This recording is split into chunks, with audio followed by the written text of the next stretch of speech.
My name is Adele Raemer, and I'm going to tell you about what life on the border is like through the eyes of someone who has lived here for 40 years, but comes from where you guys do and has a little bit of both perspectives. So I was born in the States, and I was a member of a Zionist youth movement, Young Judea. Any of you heard of that? Are you all from the States? Yeah. From whereabouts? Massachusetts. Massachusetts. California. Israelis hate that. New York. They can't say it. Massachusetts is, I can say it. well, I want to like defend someone. Show us. many Israelis have trouble saying that. Yes, where else are you from? You all from Massachusetts? No, New California. Uh-huh. New York. Oh, yay, New York. Where? Rockland County. Nyack. Okay. I live in Brooklyn. So I'm from the Bronx. The Bronx. The Bronx. The Bronx. The Bronx. So I was in Young Judea when I was a kid growing up. And at the end of high school, I went on something that's a year called Year Course, which is sort of like Masa that they have today, birthright programs. We were here for a year, and then I went back to the States. This was August 73. I went back to the States. In October 73, of course, the Yom Kippur War broke out, and I said, well, what am I doing in the States? Israel needs me. So I made Aliyah to a kibbutz called Keturah, which is in the Arava, a little bit north of Eilat. The minute I landed, because it was still basically wartime, I got my draft papers and was told to show up at the draft board within a year, and I went into the army. And then at one point I wanted to leave Keturah, but because I was in the army, I had to go someplace that the army would approve of. So that's how I got to Nirim, where I've been since 1975. I'm a mother, a grandmother, a teacher of English as a foreign language, and a teacher trainer for English and digital pedagogy, which is why I'm so interested in communications via digital means. I'm also a trained medical clown. Do any of you know what that is? Yeah. Oh, good. Okay, Like Pat Adams and all that stuff. So I do that when I can in Ashkelon Barzilai Children's Hospital, and have become an unwitting war correspondent due to the circumstances of where I live. Do you guys feel like playing a game on your smartphones? Okay. Try. Kahoot? If you do, it was built to sort of get a feeling of what you know about the area, and maybe some misconceptions to straighten things out. So if you want to go into your smartphones and type in kahoot.it, we will. I did not. Are you going to show us how to use Wi-Fi here? The password for Wi-Fi is 1 through 8. 1, 2, 3, 4, 5, 6, 7, 8. Yeah, that's the password. Good job. Okay. Password for Wi-Fi here is 1, 2, 3, 4, 5, 6, 7, 8. okay. Yeah. I'm sorry, the password's Or 1, 2, you 3, 4, 5, 6, 7, 8.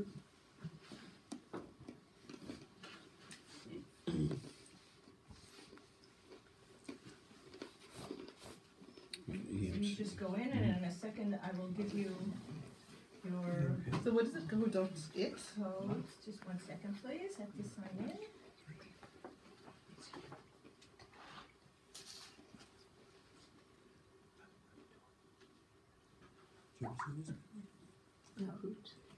Kahoot with a K. And we need a game pen.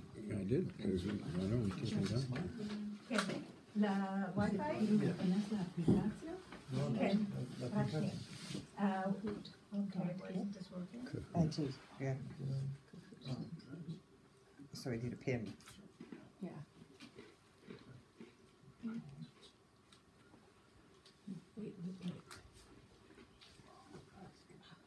Okay, go to the login for it.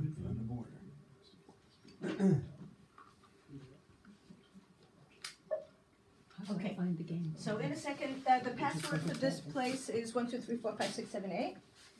And then it asks for a For the pin. Here's pin, the pin. And the user pin is 896432. And while you're signing in, the clip that you see here is a clip that I took in 2012 when I was outside walking my dogs. And all of a sudden this is a children's house, a children's daycare center. And all of a sudden there was a red alert. And I ran to try and take cover in the building, but since there were no children around, the building was locked, so I just had to lie down and cover my head and wait to hear the landing. And there it is.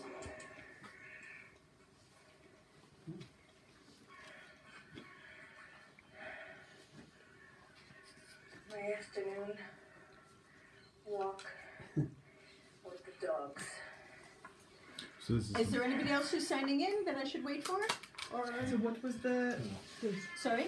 Oh, okay. There's the pin up there. A pin you're is up saying there. this I see Yeah. Steve and Babs and Svul. So you're saying that this And was somebody, Maya, okay. Yes. Is anybody else signing in or are we good to go? One more here. One more, no problem. so this was Hamas firing rockets? Is that This what you, was, you say this was Hamas firing rockets? yeah. Was it? When this structure is where I walk around when rockets are flying, so that I can be someplace near a wall, so that if there is a red alert, I mean, you have to walk dogs, right? Dogs, there are things that still have to be done even though there's a war going on. So whenever I would go out, I would turn on my video, just so that it was running. This is the 50-day Sorry? 50-day war? No, this was in 2012. November Okay. 2012. So it wouldn't- Okay, so is everybody in? Yep. Okay. Yep, want this? I got kicked out. Okay, so there's 7 questions. Are you ready? Yes. When I hear the red alert, incoming rocket warning, how much time do I have to take cover? Click on red for 60 seconds, yellow for 15 seconds, blue for 20 seconds, or green for up to 10 seconds. So we have up to 10 seconds and 2 people got it right. When they talk about it in the news, they talk about 15 seconds, but because we're so close to the border, we actually have between 0 to 10 seconds. And I say 0 because if it's a rocket, it triggers the red alert incoming warning. If it's a mortar, it doesn't always. So sometimes we just hear an explosion and know that we have to take cover. So Maya is in the lead. Oh, goodness, some people didn't get to vote. It's quick, isn't it? Okay, let's see Yeah, what you do right. on the next Wow. one. I didn't realize, and I got, Okay, now you have 6 more questions to try and Okay. fix your score. You can Watch still out, pull Maya. ahead even now. Which region absorbed the most rocket fire in the 2014 war? The Eshkol region, which is where we are, Stot Negev, Shala Negev, or Ashkelon, the city of Ashkelon? Okay, so the Eshkol region got most of the rocket fire because you'll see why in a little bit. But most of the time in the news you hear about Shala Negev. You hear about it going to Ashkelon. it's not, Eshkol isn't it's not quite a bit.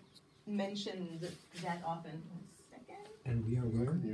We're in Eshkol. Eshkol. We're in Eshkol. No, you're not at all in my way. Okay, and Steve has pulled ahead. Good job, Steve. And Len is on Yeah, the it board. Okay, the Gaza-Israel border is 32 miles long to the south and west. How much of that is in Eshkol? 10 miles, 15 miles, 25 miles, 28 miles. How much of it is in Eshkol?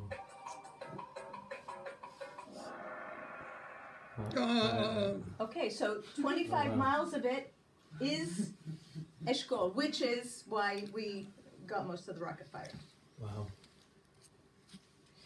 Steve is still ahead. I did 28. I gave you, How have I just the can't rounds think of as violence fast. affected Eshkol demographically? 1,000 people have moved to the region, 1,000 people have moved away from the region, 500 people moved to the region, or 500 moved away. And No, yes. 1,000 people have come to live here since the summer of 2014. Wow. That's not that bad. Wow. Eshkol. Eshkol. My community, a year after the war, Wow. absorbed 10 new families as members, not as people who come to reside, invested members. That's 10 families, that's 20 members with 18 children. Now it's turned into 20 children. And since then, we're having more and more families being absorbed in the community all the time. And that's just Nirim. But most of us assumed that 500 people moved away, Yes. Sorry? right? Most of us assumed Only one person 500. voted, I Which think. kibbutz movement are you in here? We're Shomer HaTzair. Oh, thank you. Okay, and Steve is still ahead. Yeah. Steve. During Operation Protective Edge, 4,300 rockets were shot at Israel. How many do you think hit Eshkol? 2,000, 1,000, 1,400, or 400?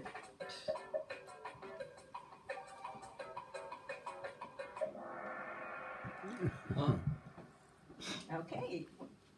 Wow. 14. wow. Let's see the numbers. Wow. Okay.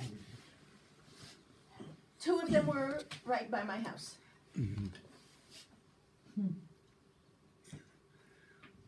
What is the most imminent threat to border residents today? The rockets, the tunnels, the sewage from Gaza, unemployment in Gaza. Can we vote for Bibi Netanyahu? Oh, I would. Okay, so in fact, the employment in Gaza is pretty scary because it is close to 50% for employable males between the ages of 15 and 29, closer to 60% for females. So that's a pretty dangerous situation. And I'll talk about that more later. But the sewage system, when was destroyed, was hit during the wars, and not been able to be rebuilt, fixed. Also, they don't get enough electricity in order to run the sewage plants. So that means that the sewage from Gaza flows freely into the Mediterranean Sea. My son-in-law lives here. He was born here, as was my daughter. And yesterday he was saying, I want to be able to go to the beach in Gaza again, because when I was his age, when I was younger than him, we were able to go to the beach in Gaza. And I told him, you don't want to go to the beach in Gaza now. Yeah. You don't want to swim in that water. The other thing that's happening with the sewage is that it's seeping into the underwater aquifers. And that does not know borders. That will come to our underwater aquifers as well. They have a tour today with Eco Peace Middle East. Sorry? Yeah. They have a tour today after with Eco Peace Middle East, and they're gonna discuss some of these things. Okay. And that would be called a plume, we would say back in the States. It would be called a what? A plume, A plume? yeah, of contamination, a plume. And it keeps expanding over time. Also into the sea. I mean, it doesn't stop No, I at understood. Gaza. It goes to Ashkelon. It goes Right. to Zikim. Right. Steve. What can you do in 10 seconds? Find a safe place to hide from incoming rocket fire. Answer each of these questions. Peel a banana. Oh, Okay, so yes, you're able to answer each of these questions because each of these questions were timed to be 10 seconds long to give you a feeling of what 10 seconds is. Wow. Yes, and I'm able to peel a banana in 10 seconds, but I'm not always able to find a safe hiding place in that amount of time. So our grand winner is Steve. Who's Steve? Who is Steve there? There he is. Take an orange. Well, I'm not going to take the last. I would say, No, that's the prize that has been waiting here for the winner. Don't I sound organized? well, we'll share it. That's the good winner. Okay, so back to our presentation. It's called beginner's luck. It's down here. From that one. So I hope that's given you a little bit of background information about very good.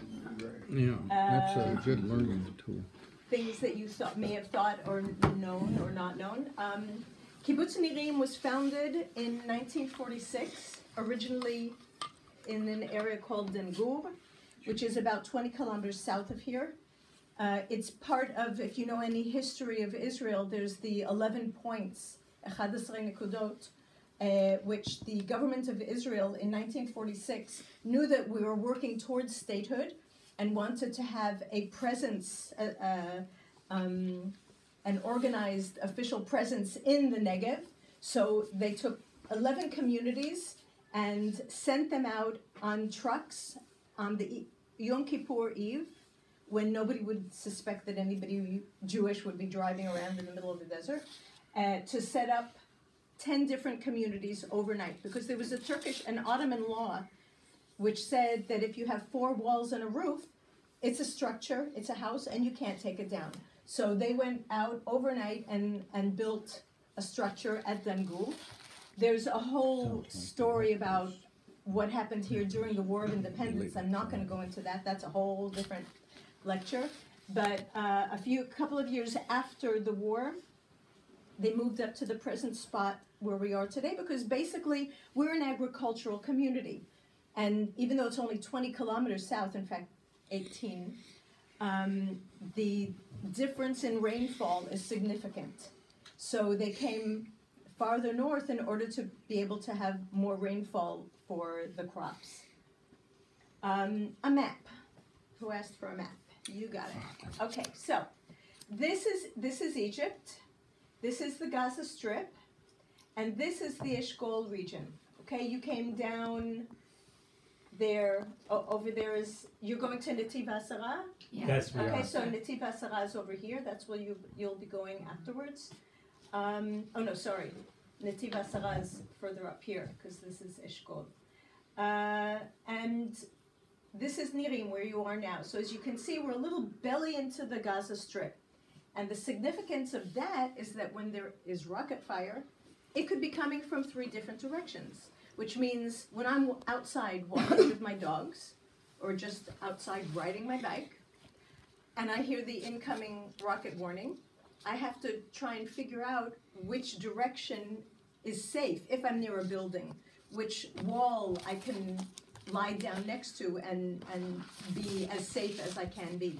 And if you are not near any buildings, not near any walls, you just lie down on the ground and cover your head and hope it doesn't fall on you. Because if it falls in the ground, then it most likely will just fall on the ground, and it digs down into the ground and doesn't necessarily explode, the rockets. But if they hit cement, if they hit a building or the street, then it explodes, you get shrapnel, and the shrapnel flies up like that, so that if you're low down, you're relatively safe. So I came here in 1975. When I came to live here, as I said, we used to cross here and go into the Gaza Strip. We would go to the open air markets on a Saturday to do shopping. We would go to the beaches, and people from Gaza used to come here and work here. And in fact, my house, which was built in 96, had a Gazan working there building the kitchen. And I asked him one day, isn't it difficult for you to come and work here? And he said, well, it is. I have to get up at 4 o'clock in the morning to get through all the security checks and be here at work by 7. But it's worth it, because I can earn an honest living. I can put food on my table and clothe my family and get them education and health care. And that was what it was like until about 2000, when the Hamas started gaining power. And at that time, there was an escalation in rocket fire. Not here. Farther north, in the area of Sderot is where it started out, because Sderot is a really good target. Thank you. In our rural communities, these rockets aren't very exact, and then they were even less so. They're just like a pipe with a bunch of explosives in it and a motor. And this, I believe, is a mortar, one of the ones that fell here in our community. So it's something that's very primitive, and they don't have very good accuracy. So it's much easier to hit something if you aim at a city. So at this point, the cities were the ones that the city of Sderot was where there was more rocket fire. At the time they started red alert, not at the beginning. Around 2006, we started getting the red alerts. And in spring 2008 was our first casualty. My neighbor from behind, Amnon, was working in Kibbutz Nir Oz, which is the kibbutz next door. And they heard a red alert. And they took cover. And they heard, for some reason at the time when they would shoot off mortars, they would come in threes. So they heard one explosion and then another explosion. And for some reason, he wanted to go out and see where they fell. The third one fell on him. In 2008, 2009, we had cast lead. This is my first personal exposure to war. Although it's not called war, it's an operation. Because if it were called war, there would be financial repercussions that the government would have to evacuate us, the government would have to pay for reparations. So none of these rounds of violence have ever been a war. They've all been operations. So in 2008-09, that was my first exposure to this. It was 3 weeks long. And I wrote here, no place to run, no place to hide, because we did not have safe rooms. Kibbutz Nirim is on the border, and we were prepared, the people who live here, were prepared to deal with a different type of warfare, which used bunkers, underground bunkers, which are in a few different places around the kibbutz. So in times of war, like the 6-Day War or the Yom Kippur War, when there were sirens, people would go in and just stay in the bunkers.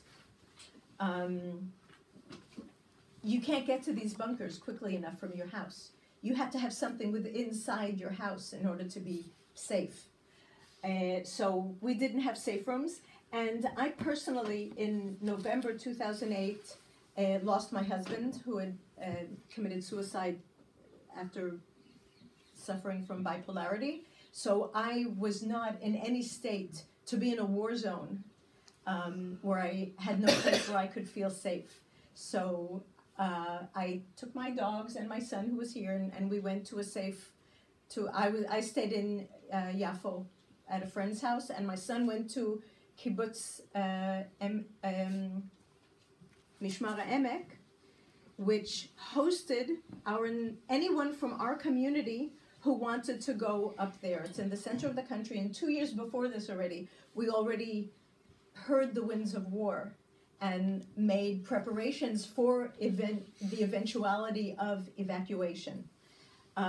So when this war started, the kids were put on buses with one parent and shipped up to Mishmar Emek. This picture here is a picture that I took around that time. This is our fence, which we're going to go to at the end of the talk. And this is a mosque in the Gaza Strip. It's Khan Yunis, with 2 minarets. I'll get back to that later. After this war, we had the Safe Room project in 2011. The government of Israel invested billions of dollars in order to build a safe room onto every house within 4 kilometers of the border. 4 kilometers because that's the distance that the mortars fly. And as I said, we don't always get warning for that. So to sort of make up for that, they built safe rooms for us all. And since I'm an obsessive compulsive picture taker, I took pictures of the whole process. This is the back of my house, and there were these huge cranes all over the place. Within 9 months, there were 2 contractors. One started at one end of the kibbutz, the other started at the other end of the kibbutz, and they worked towards each other.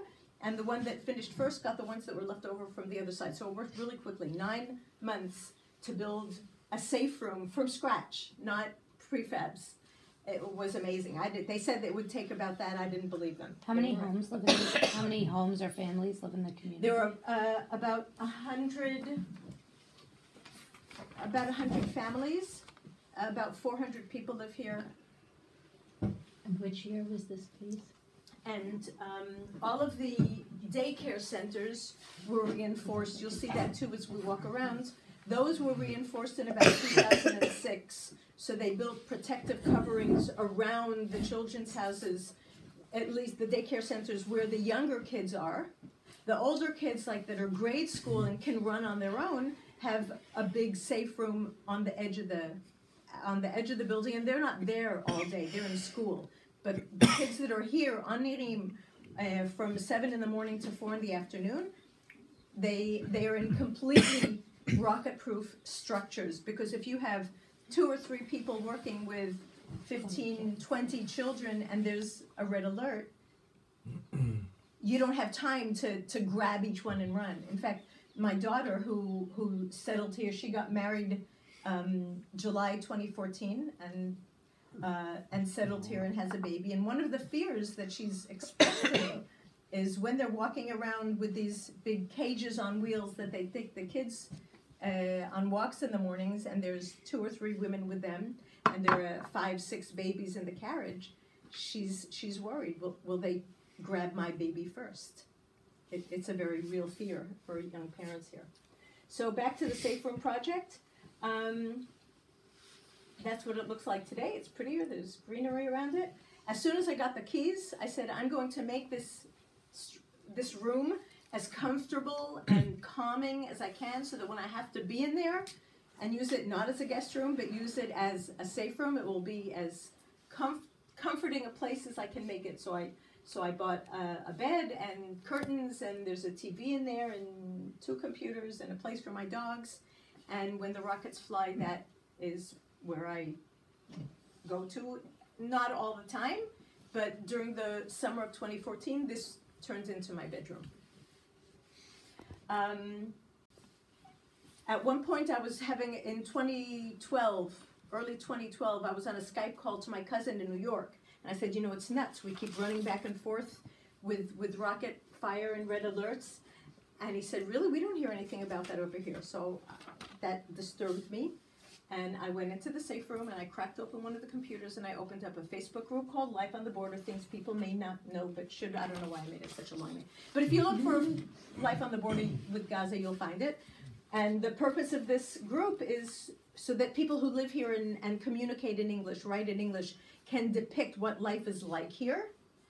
And people like you who live abroad and are interested in reading what life is like here can do so. Most of the time it's quiet, because when stuff doesn't happen, then there's not a lot to write about. But when things start flying around, then the group wakes up and there's interactions. I blog for the Times of Israel, and any blog that I write, I write there. There's a woman from Netiv Asara who also blogs and describes things, as well as other people in the area. So it opened in 2011. It was for describing life on the border for the purpose of public relations.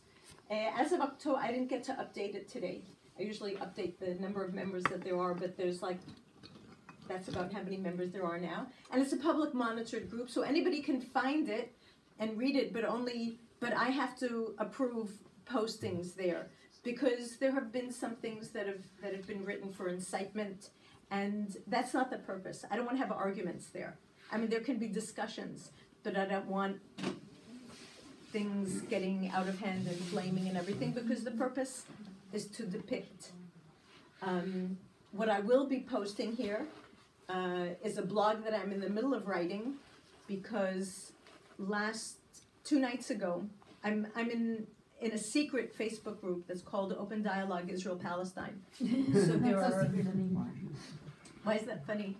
No, it's not so secret because you announced it to us. No, but you can't find it. Even if you look for it, you can find Life on the Border if you look for it. Even if you look for Life on the Border, Open Dialogue, you're not going to find it. And it's secret, because if the Gazans, if it were known that the Gazans are there, they could be in serious trouble. They could be in danger.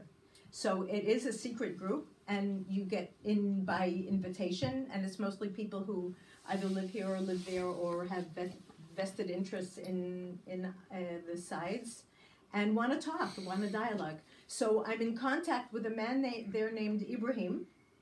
He's about 25 years old. He's a trained nurse, and he lives just on the other side of the fence from me, in Khan Yunis. He doesn't have work. He can't get work as a trained nurse. And it was his birthday the other day, so, Facebook says, oh, your friend has a birthday, wish him well. So who am I to not listen to Facebook? So I wrote to him and I said, happy birthday. I hope you were able to celebrate your birthday joyously. And he said, no, I wasn't. It was just like any other day, and we don't have electricity here. And I know that there are massive electricity cuts in Gaza. I didn't realize that since the end of last 2016, it's been getting worse and worse. So from being 8 hours off of electricity, they're now 13 hours a day without electricity. So I said, well, how do you heat your house? And he sent me a picture of a fire. And I said, how big is your house? He said, we have 3 rooms. And he lives there with his parents, his wife, his young son, and 5 siblings. So in 3 rooms, only one house has heat when there's no electricity. So I wrote a blog post about it, of course, changing his name and changing the circumstances because he's scared. I asked him, would you be willing to write something, even anonymously, and I'll post it for you? He's scared. I wanted to post it on Life on the Border. Yeah. So I'm hearing 2 sort of narratives that don't necessarily conflict, but on the one hand, you're getting rockets from Gaza. On the other hand, you have this real sympathy for somebody who's on the other side in Gaza who's living in this really bad situation. How do you reconcile that in your own mind? I know how I would, but how do you do it? Hamas does not equal Gazans. Good. That's what I was hoping you would say. Yeah, Absolutely. that's what I was hoping you'd say. And that while I Unlike, was the communicating with him, I wasn't aware of it, but at the same time, there was thousands of Gazans in the northern part of Gaza were protesting, which is unheard of because it's just so dangerous. Yeah, yesterday now there was a big protest because 2 days ago, no? 2 days ago, sorry. Right, that's when I was communicating. Okay, That's what I'm talking about. There was a huge protest, and you do not hear about this happening. This doesn't happen because it's dangerous, and it ended up with live fire into the masses. I don't know. Did you hear of any? No, they just wrote kind of the circumstances. There was no electricity, and it's getting worse, and it's basically because of the relationship between Hamas and the main Palestinian Authority and how they pay their taxes and so on. So, yeah, no electricity would definitely apparently get people to. But the thing The is, live fire from Hamas. yeah. Yeah, of course. Yeah, because they were It's from protesting. Hamas. These are people protesting. It's not, you know what? When we're all from a democracy, so this is difficult for us to conceive. But you don't bite the hand that feeds you. So these people, any money that they get, any little money that they get from the Hamas. So it's a very tricky situation. That's how they got into power, is because they were providing the services. Right. And it started out, a new beginning in a lot of respects, and it obviously evolved to where it is today. That's part of the reason they got into power, but it also has to do with the fact that the secular forces within the society were being suppressed by the Israeli government during the first and prior to the second Intifada as well. It's not only that they were providing services. Which means that the Fatah was less strong. Exactly, The Hamas that's what were I'm more saying. strong. That's what I'm So the Hamas threw the Fatah off the roof, and you end up with Hamas. Which is why I keep In the saying elections. that the solution is make the Hamas irrelevant. Absolutely. It's a straight line, shortest distance you do between that? 2 points. How do you do that? By having another way to provide the Gazans food and everything else. That will you can't kill the Hamas. Just like in the Vietnam War, we couldn't kill the Viet Cong, right? Yeah, the numbers You kept can't increasing, kill and you can't kill all the guerrillas. You have to find another way to do it. And in my little teacher, trainer, medical clown mind that I come up with is making the Hamas, have somebody else give them food, have somebody else provide their needs. So in PA 2012, Pillar of more Defense, that was the relevant second and round legitimate. of violence They're that I never gonna be relevant, experienced. legitimate. It was 8 days long. There were 13 rockets and mortars that fell inside this community. And again, we had less than 10 seconds to take cover. And at this point, I had already become emotionally stronger, and I had my safe room, and I'd started the Life on the Border Facebook and had been interacting with people about that. I'd also been called upon to take a workshop of people in our region that speak different languages to train us how to talk to journalists, to teach us how to get our agenda across when we're being interviewed. So my name got on this Prime Minister's list, which is a list that when anything happens any place in Israel, they come to the foreign office and they say, who can we interview in Ramat Golan? And they give him Moshe Pupik's name, and who can we interview in the Western Negev? And among others, they give my name as well. So during this period of time, I stayed at home, and I gave many, many interviews. And I also started blogging on CNN iReport. 2014, and something that you have to understand, there were 3 operations, 3 rounds of serious violence. But in between, there's rocket fire as well. There were periods of escalation as well, and it's not a war. You probably don't even hear about it in the States. And the kids who live here know that around holidays, there's often escalation. So our kids made a movie before the 2014 war, and with this amazing group that comes and works with kids in order to do psychodrama and help them work through things. So they came to Nirim in the spring of 2014, before Protective Edge, and together with the kids, they wrote a movie. The kids wrote a movie with their aid and made the movie, and it's called The Red Balloon, and it's an amazing movie. And it talks about how they're planning Purim, the Purim celebrations, but they're scared because they know that the Hamas fire often during these kinds of periods. So they decide to use Google Translate and write a note in Arabic that says, please don't shoot at us on this day between these and these hours because we're having our party. And they send it up in a balloon. I'm not going to do a spoiler, but if you're interested, you're welcome to look it up. It's an amazing movie. And the most amazing thing about it is the kids that are in the movie. I'll tell you about that a little bit afterwards. If I forget, when I get to the end, remind me. Why do you think that the rockets are coming from Gaza? Why are they coming? Okay, so one of the things that people are frustrated. When you don't have something to live for, you only have something to die for, right? And one of the things that I'm writing in this blog that I'll be publishing later today is that one of the things that concerns me as somebody who lives here, aside from Ibrahim's situation and the situation of others like him who live there, is that it's a very easy strategy for the Hamas to deflect from what's going on there. If they're getting protests, if they deflect it by starting to shoot rockets, it's a tactic. But do you think it has happened before? Do you think that the blockade and the siege on Gaza has impacted people and made them more violent? It's impacted people and made them more poor. And when you're pushed against a wall, yes, you become more violent. Some people become more violent and willing to collude and work together with the Hamas. And if the only way I can put bread on my table is by going underground and digging a tunnel, wouldn't you do it? Because you got to feed your kids. Yeah.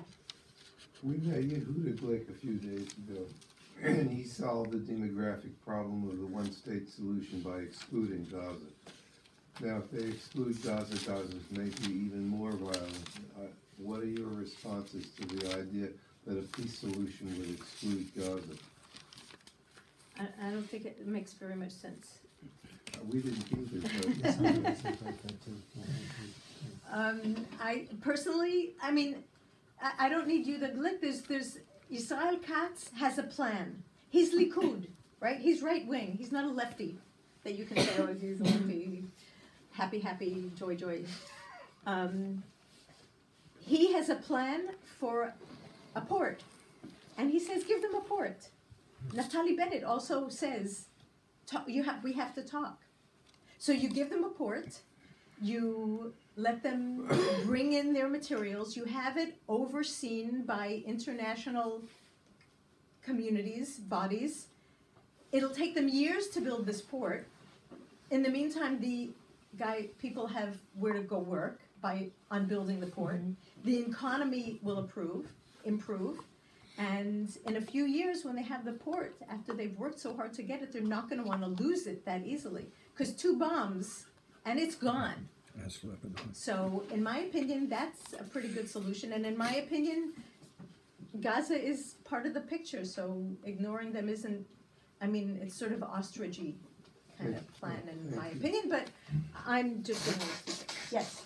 So, 2014, 50 days long, officially. It was longer than that for us because as soon as the 3 youths in the West Bank were kidnapped, we started getting rockets. So for us, it was closer to 60 days that we started getting rockets. And as I said, my daughter got married in July 2014, 3 days before her wedding. It was supposed to be here in the pool. 3 days before her wedding, we had to move it. And she went on national TV and asked and spoke about it. And a community in the center of the country offered to host the wedding, and it was amazing. But it was a horrible period because you couldn't walk around safely without being having to run for your life. 50 rockets, more or less, fell inside the community, as I said, 2 by my house. 4 times that much fell around outside. And the reason why that's significant, when we get a red alert, it's Nirim and the community next door, Ena Shlosha, and it could fall anywhere in between. But when I hear a red alert, I don't start thinking, well, maybe it'll fall on the fields. Every time you hear that red alert, you take it seriously and run for your life. And in fact, this past week, I had colleagues from Tel Aviv came here to work with me on a project, and we were sitting and they were saying, well, do you ever get red alerts, or how long do you have, how quickly do you have to take cover? And I said, we haven't had a red alert since 2014, the summer, and that, it's okay, nothing to worry about, but that's the safe room, we have less than 10 seconds. Aftzaloches, we were here about an hour, and all of a sudden there was a red alert. It's the first one I've heard since the war. So you never know when it's going to catch you. They were pretty cool about it. But when there's a war like this, an operation like this going on, it's deafening because you have all of the noise of the rockets coming in, but you also have the noise of the artillery, the Israeli artillery and tanks that surround us, are on the sides, are behind us, shooting over our heads. And I have very flimsy curtains in my living room. And every time one of those artillery shells was shot off, the noise was deafening, and it like sucked something out of the atmosphere, and the curtains would go whoosh. It was amazing. And I'm sitting there thinking, if that's what it does to the curtains, what is it doing to my blood in my veins and my nervous system? And I mean, it's got to affect people aside from the tension, the fear, physiologically. That summer I stayed behind. I gave over 30 interviews. All the letters were here, ABC, BBC, CNN, NBC, you name it, they were here. And that's when I started realizing the power of Twitter, because Israelis don't tweet. The Gazans do a very good job of getting word of what's going on there out to the world through Twitter. Israelis don't. And what was going on there was awful. But it was no picnic here either. So that's when I started tweeting the conflict. So in 2014, in addition to the rockets and the mortars, we had the additional threat of tunnels. In March 2014, one of our guys were out in the field on a tractor, and all of a sudden the tractor started sinking. And the army came and discovered this tunnel that was under the ground in the fields. 4 stories deep under the ground was this tunnel. I was in it only once when MSNBC came during one of the ceasefires, and she asked if she could come and interview me and my daughter, who had come back because the ceasefire was a relatively long ceasefire. It was 2 days long, so my daughter came back for the ceasefire to get more stuff and to leave, because when you evacuate, you don't know how long you're going to be away. So this reporter came and interviewed us, and she said, and I'd like to go down into the tunnel. I said, oh, well, that's not going to happen. But then I called up Zevik, who was in charge of security, and I said, Zevik, this reporter wants to go into the tunnel. He said, no problem, I'll take her. So he did, and I was there. And this is probably one of the scariest places I have been in my life, because this is about a 5-minute jog from where we are now. A 5-minute jog.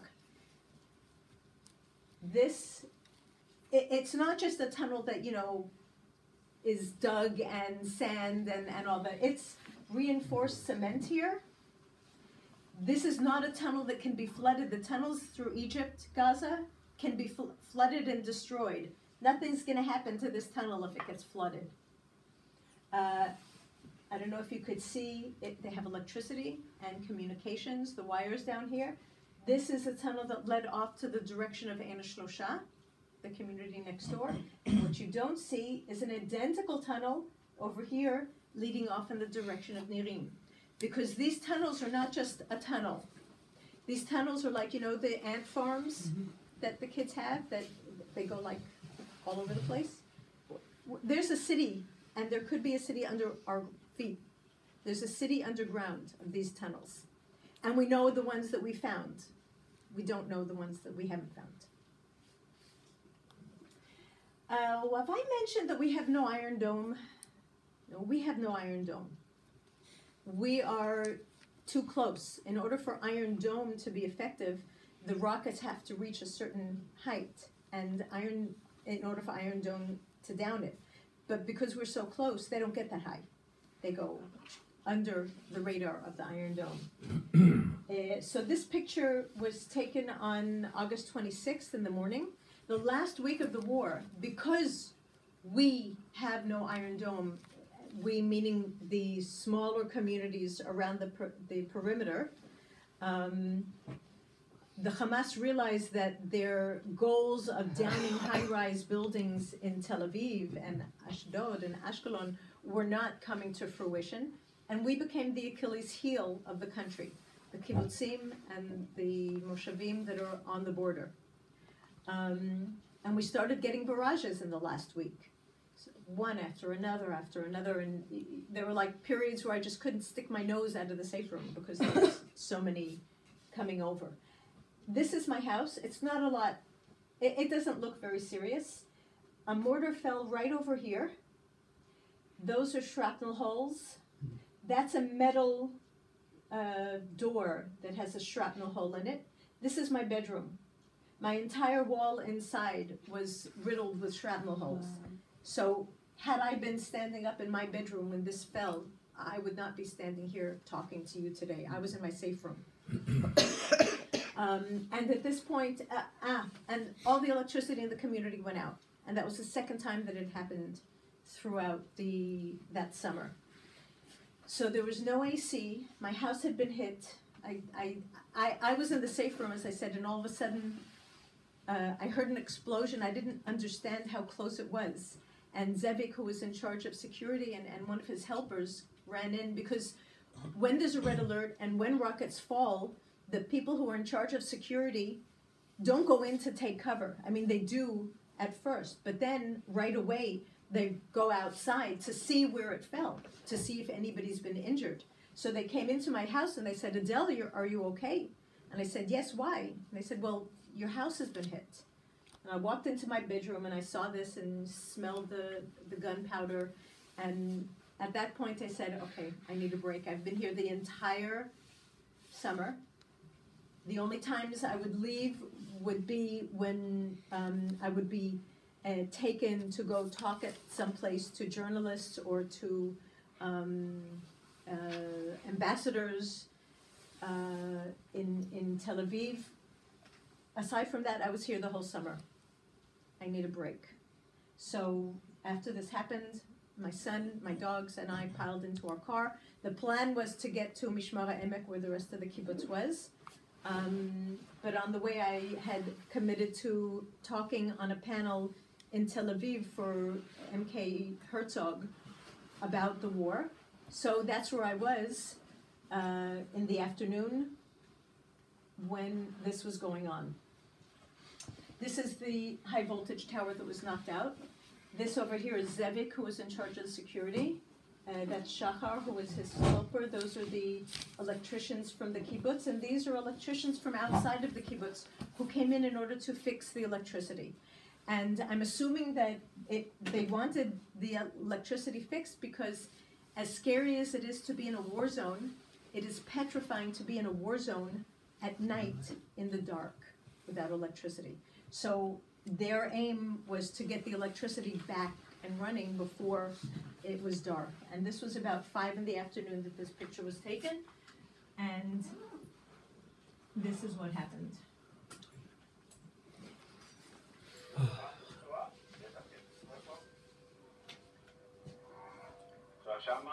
Could you please turn off the light? מתוך חצר של 92 פרות נפגעו, 46 פרות נפגעו. יש בינתיים 7 פרות שמתו. הרכבת פגעה כאן למעלה, והרסיסים ניצזו כלפי מטה. זה קרה ביום הקודם, ומבחינת מרסלו וסר, 32 שנה,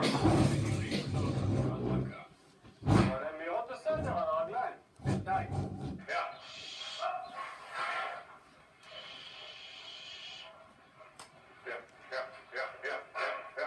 אנשים שואלים אותך, תגיד מה אתה משוגע? אני בכל 52 יום, אני חושב, 51 יום של המבצע, אני עוד לא נסעתי ביום אחד אפילו. אני לא יכול לעזור, לא יכול לעזור. זה הבית שלי, זה המקום שלי. אנחנו פה, זה לא נזוז. שבועה על הפסקת האש הקרבה לא הגיע אלינו. לא ידענו שמתחילים מטחי הסיום.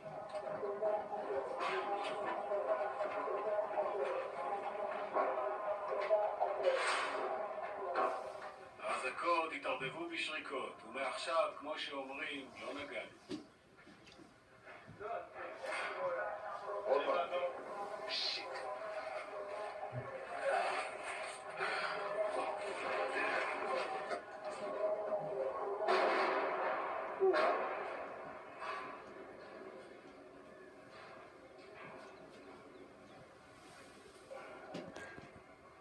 מה נשמע שנפל בתוך הקיבוץ?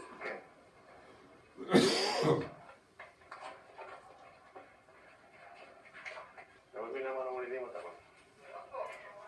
עוד פעם, עוד פעם.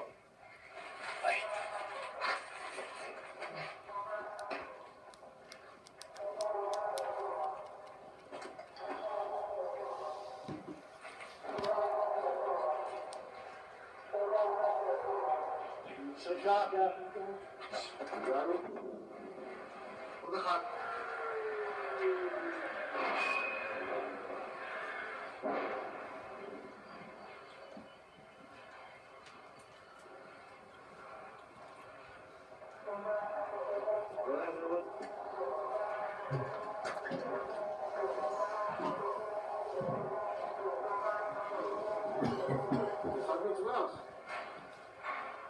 כשהבנו שזה לא נגמר, דילגנו לחדר הביטחון ליד המחלבה.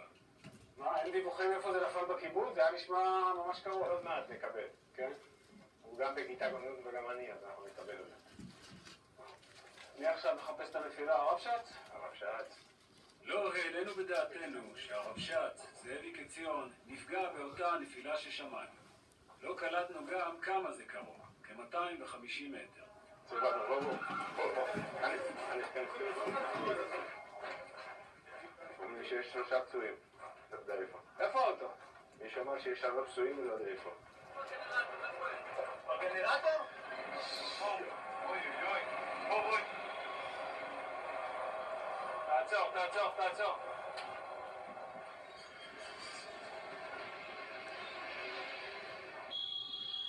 הפצמ"ר נפל 3 מטר מהם. הרבש"ץ זאב עציון כבר אינו בין החיים. מרכז המשק, גדי ירקוני, פצוע קשה אך בהכרה. פצוע השלישי, שחר מלמד, במצב אנוש. אשתו ענת רוכנת מעליו, אוחזת בידו ולא מפסיקה לדבר אליו שיחזיק מעמד. מישהו יבוא לעשות פה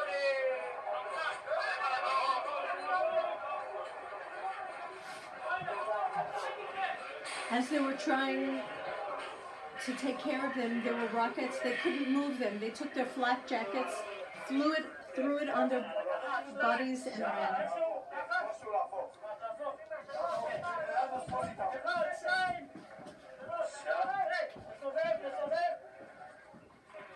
ראש מועצת אשכול חיים ילין כבר ידע רגעים קשים במלחמה הזו.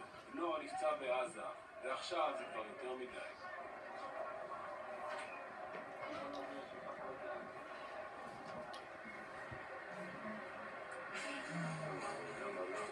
עוד רבע שעה תיכנס הפסקת האש.